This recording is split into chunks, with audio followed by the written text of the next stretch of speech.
साई राम। शिरडी साई महिमा चैनल में आपको फिर से स्वागत है। आज भी मैं एक खूबसूरत लीला सुनाने वाली हूँ बाबा की। ये घटी है साक्षात शिरडी में, द्वारका माई में।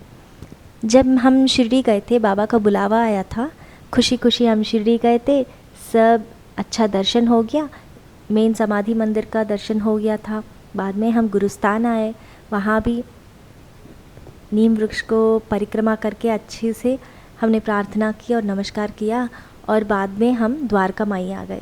जब द्वारका माई में अंदर चलने लगे, क्यू में चल रहे थे हम चारों, हमारी फैमिली चल रहे थे। वो क्यू में चलते चलते हम मेन द्वारका माई में जो सीढ़ी रहता है, उस सीढ़ी चढ़ के बाबा का फ़ोटो और जहाँ धुनी रहती है वो सब भी दर्शन कर लिया। बहुत खुशी हुई उस दिन। और हम स्लोली वो सीढ़ी उतर के बाहर भी नीचे आ रहे थे। जो द्वारका माई में आगे का प्लेस रहता है, ओपन स्पेस, उसमें हम क्यू से निकल रहे थे बाहर। उसी एरिया में थे, हम चल रहे थे बाहर आने के लिए। तो क्या हुआ, जब हम बाहर आने के लिए थोड़ा चल रहे थे, एक लेफ़्ट हैंड साइड में जहाँ से हमें मेन समाधि मंदिर का स्पेस भी दिखता है ना, हमें उस तरफ, उस प्लेस के पास एक साधु संत महात्मा एक ऑरेंज कलर का ड्रेस पहने, ऑरेंज कलर का रोब था वो पहने बैठे हुए थे। उनका महाराष्ट्रियन एक कैप रहता है ना, टर्बाइन जैसे, मीन्स एक कैप महाराष्ट्रियन का ऐसे कैप से पहने हुए थे। सो वो पहनने के बाद क्या, वो साधु संत महात्मा वहाँ बैठ के, ऑरेंज कलर का ड्रेस था, ऑरेंज कलर का महाराष्ट्रियन जैसे कैप था, बैठ के ध्यान में थे। वो बहुत डीप ध्यान में थे। आंखें हाफ मूड़ी हुई थी, आंखें हाफ क्लोज्ड थी उनकी, और बहुत डीप ध्यान में थे, वो दिख रहा था। मैं जब भी ना एक साधु संत महात्मा, कोई भी मैं कहीं बाहर देखती हूँ, कहीं पैर पड़ सकते हैं, कहीं पड़ नहीं सकते ना, दूर से ही मैं ऐसे मन में ऐसे कर लेती हूँ कि उनके चरण टच करके, स्पर्श करके मैंने नमस्कार कर लिया, ऐसे भावना करती थी मैं। जो कोई भी हो, कभी कभी हम पास जा सकते हैं, कभी दूर से ही मैं मन में उनके पैरों को देख के प्रणाम कर लेती थी।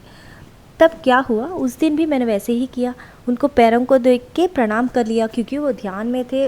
टच करके उनका ध्यान क्यों भंग करना है, इसलिए मैंने टच नहीं किया, इसलिए मैंने उनको चरणों के देख के मैंने नमस्कार मन में कर लिया था। Immediately without a split second gap क्या हुआ, इतना भी गैप नहीं था, मैंने नमस्कार ऐसे किया मन में और ऐसे बेंड हुई। बाद में इमीडिएटली उन्होंने हवा में से ना ऐसे मेरे नमस्कार को स्वीकार किया, आंखें बंद करके ये हो रही थी। आप देखिएगा, इमेजिन करिएगा, ऐसे आंखें बंद थी, ध्यान में थे, फिर भी हवा में से हाथ ऐसे हिला के वो मेरा नमस्कार लिए और बिंदी जैसे लगा लिया। कितने बड़े महात्मा होंगे जो ध्यान में भी वो जानते हैं कौन उनको नमस्कार कर रहा है, उनके सामने क्या हो रहा है। कंप्लीटली अवेयरनेस बोलते हैं ना, वो ध्यान की स्थिति बहुत खूबसूरत है। जो ध्यान करके वो जानते हैं, वही है अवेयरनेस, सब जानना है ना।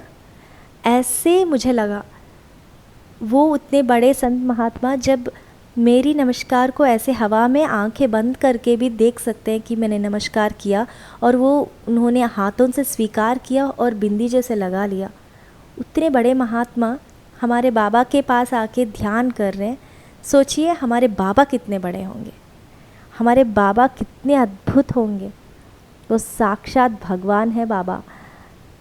मैं उस दिन मुझे लगा कि कितने साधु संत महात्मा ऐसे होते हैं, इतने स्पिरिचुअली वेरी हाई रहते हैं, हम रिकग्नाइज ही नहीं कर पाते। हमारे सामने बहुत घूमते हैं, उनके अंदर की मन की स्थिति कितनी बड़ी होती है, ये हमें देखने के चांस नहीं मिलता हमें।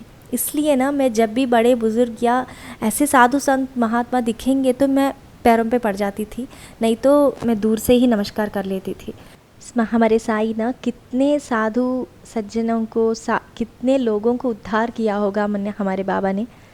उस दिन वो इंस्टेंट से ना मुझे बहुत अच्छा एहसास हुआ, क्योंकि कितने महात्मा हमारे आसपास रहते हैं, स्पेशली शिरडी जब जाते हैं ना, कितने महात्मा होते हैं, हम अंदर की स्थिति हम गेज नहीं कर पाते। क्योंकि मुझे लगा कि अगर इतने बड़े ध्यानी या इतने बड़ी साधु संत महात्मा यहाँ आके द्वारका माई में ध्यान कर रहे हैं, तो हमारे बाबा कितने बड़े होंगे।